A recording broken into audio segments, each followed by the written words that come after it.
You're going to do exponential and logistics modeling. And again, a lot of what we're going to do is repeat from Algebra 2.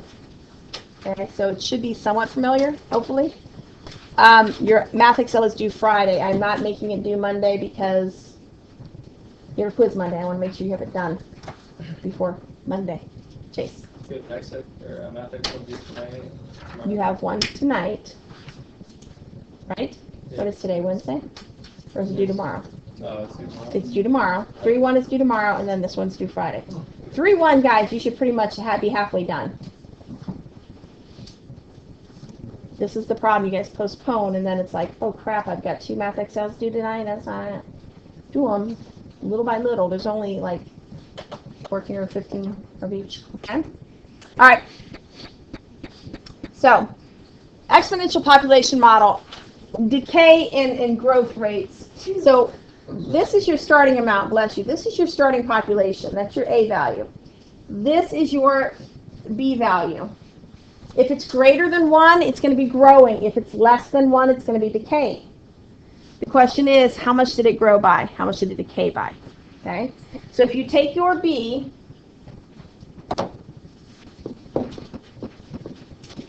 and subtract 1, that tells you how much it grew by. We want that as a percent. So it's 0.64% growth.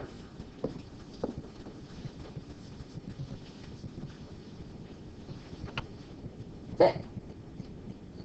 So you take your B, take away the 1, because your 1 is your 100% was what we had, and then we're growing by 1%. We're adding to that 1. Okay, so we're going to take the 1 away. What's left is what was left over that we added. Okay? If it's decay, like the Detroit, again, this is just my starting population. That has nothing, that's your A value.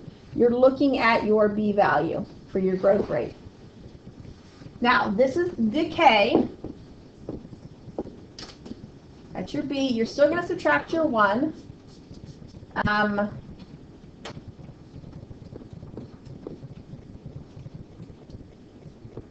Gives me a negative, and that's okay. That shows you that it was decaying. 1.42%. Did I subtract that right? Let me check your calculator. Okay. So you're decaying by 1.42%. Now, Math Excel may have that as a negative 1.42% to show that it's decay. That would be all right. Right? But look at how they're wanting the answers. It just may say, what is the percent that it's decaying by? And then you would put 1.42. Right? Easy enough? You're subtracting 1. It's a negative answer, it's decay. But you should already look at the B. If it's less than 1, it's going to be decay. We good? Now we're going to do the flip side. We're going to write the equation. So if you have an initial value of 12, that's my A value, and we are increasing by 8%. So there's a couple ways you can think of it. I have 100%. I'm going to add 8% to it. That's 108%, which as a decimal is 1.08. You always put the decimal in the formula.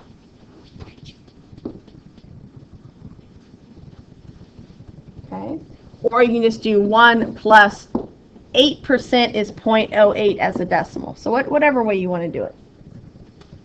Think of it as decimals first. And then, of course, you have to have your exponent. It's per year, so it's just going to be an X.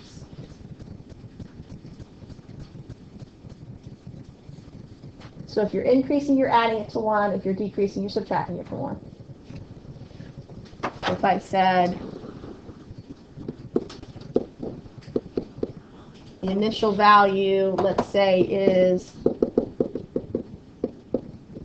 let's make up a number, 37, and decays at 3.5% an hour. And we want to write the equation. showing the decay rate per hour. So it's going to be y equals 37 times, we're going to take 100% and we're going to subtract 3.5%. That puts me at 96.5%. So in my formula, it's going to show up as a 0.965. Okay. So growth, you're going to add, decay, you subtract. You guys remember that from last year? Vaguely? Okay. So you have to be able to write equations like that on the quiz on Monday. Can you do that? Okay. Half-life. I do not want you guys to get bogged down with half-life. Yesterday we had this general form of our equation, if you remember. Right? This is the growth factor, how it's changing. And this is x over the change in x. Okay, the time periods is the initial value. So half-life is the same idea. So the half-life is 20 days. So that's the change in the x's. The 5 grams initial, that's my A. And guys, it's half. That's how it's changing. It's cutting in half every 5 days. I'm sorry, every 20 days. So I started with 5. It's cutting in half for every 20 days. They could just have easily said, this substance is doubling in size every 2 hours. Okay, or not, let's not say 2 hours. Let's say this substance is doubling in size every 7 hours. And you started with 50 grams. Whatever you hear, whether it's half per half-life or doubling or tripling or there's 75% left, that's the B, that's the growth factor. And then when, how often is it doubling? That's what you divide the x by. And then your initial amount is initial amount. Chase? Will you be having a study session? Sure. Okay. All right. When will there be 1 gram of substance remaining? So this is just, you're guessing, plugging in numbers for x. Think about it for a second. Let's just make a little chart, if we will. So when x is 20, half is remaining, so that's 2.5. In another 20 days, half is remaining. You understand? Don't start at 1. We went after 40. Because in 40 days, we have 1.25 of the stuff remaining. If I go to 60, I'm splitting this in half. So every 20 days, I have half my stuff remaining.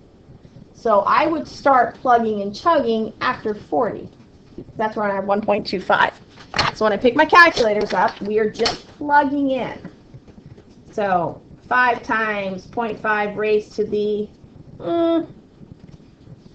42 divided by 20. That gives me 1.166. Bring down and kind of go, okay, I'm going to change that to a 43. 1.2. I'm going to change it to a 44. 1.088. I change it to 45. I'm at 1.05. I change it to 46. I'm at 1.01.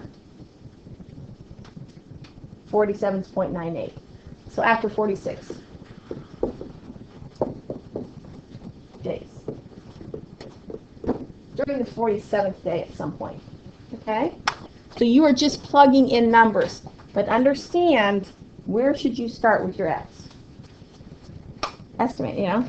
Cut it in half. Where am I? Cut it in half again. Where am I? Okay? So think about it before you start plugging in. Saves you some time. All right. Scientists have established that the atmospheric pressure at sea level is 14.7. At sea level, that's going to be my initial pressure. It's reduced by half. That's how it's changing. Every 3.6 miles above sea level. So as I go higher and higher above sea level, Remember, x doesn't have to be a time. It can be, in this case, miles. So there's your model. They want to know when it's 4. So again, let's just make a little t-chart here. When x is at 3.6, we have half left, so that's 7.35. If I double that and I go to 7.2, I have half of that left, 3.675. Okay, I want to go to 4. So 4 is here somewhere, right? So when you start plugging in, plug in, and I would go by, let's do a 6. 6 divided by, that's 4.63. If I go 7 divided by, I'm at 3.81. So it's in between 6 and 7. Let's go 6.5. You are just trying numbers. 6.5 is 4.2. We're just a little bit higher, 6.75. That's 4.007. So I'm going to say it's about 6.75 miles above. It would drop to 4. Okay? You are just testing numbers. And if you're talking decimals, let's go into some decimals and get close. Right? Okay. With your calculator, big boy calculator out, you're going to put these in stat. So we are finding the exponential regression. So we do not want to put 1900. We want the years after 1900. So this is going to just be 0. We're taking 1900s off. So our numbers aren't so big. So 2000 is 100 years. 2011 is 111.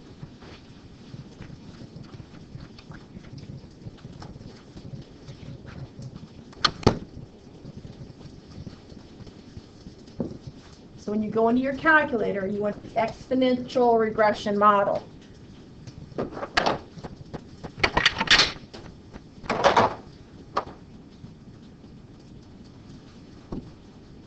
So when you go into stat and calculate, you want, it's on the next page, it is 0.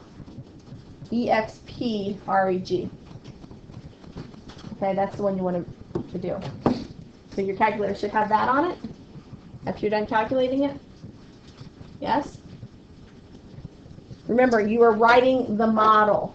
So do not list A equals B equals. I want it written as an equation. They're giving you the setup right here. So I'm going to do A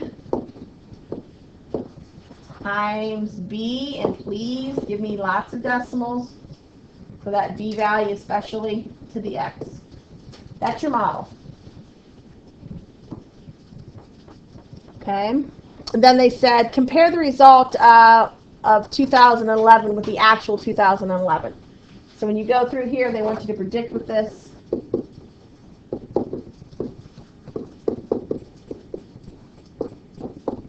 Is 11 or 111. Now remember, this is a best fit model.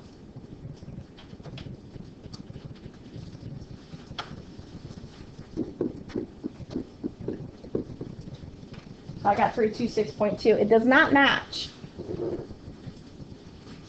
Okay? There's an error, and that's okay. Because remember, you've got points, and we're drawing this model like this. Not all the points are going to be on that. Most of the points are not going to match dead on. They're going to be above or below. This point just happens to be below, the actual curve that's going to fit. Okay? All right. Last slide. Just. Are we going to have to tell you the R or R squared? No. And if they ask you if it's a good model, you can tell them, but no. Same idea, but this is the logistics regression. Okay? So if you guys just want to save time and not type it in, that's fine. You can just my calculator. So you go in here. You put I put all of them in, but that's fine. So you've got your x's and y's. Again, we're going to cut off the 1900s. You're going to calculate the logistics, which is B. So understand there's a difference between exponential, logistics, quadratic, cubic, whatever they're asking you.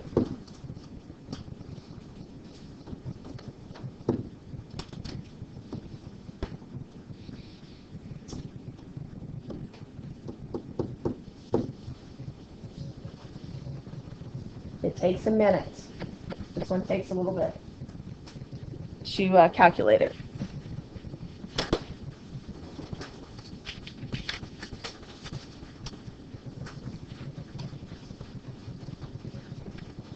It's thinking.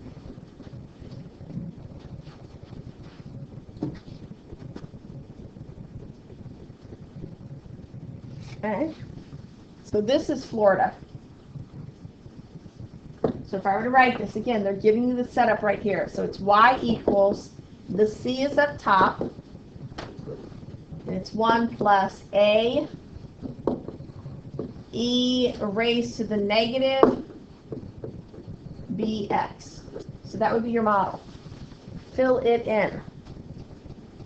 And then understand what that model is telling you. What is the maximum population that Florida can sustain? 26.7 million. Remember, this is the growth limit. It's going to approach that population, but level off there because people will move if it gets too crowded, right? Okay? So, understand when they're asking you to create a model, when they're asking you to. Okay? You will not have to do this by hand. With the big table. Little table, yes, not a big table. Okay? Any questions?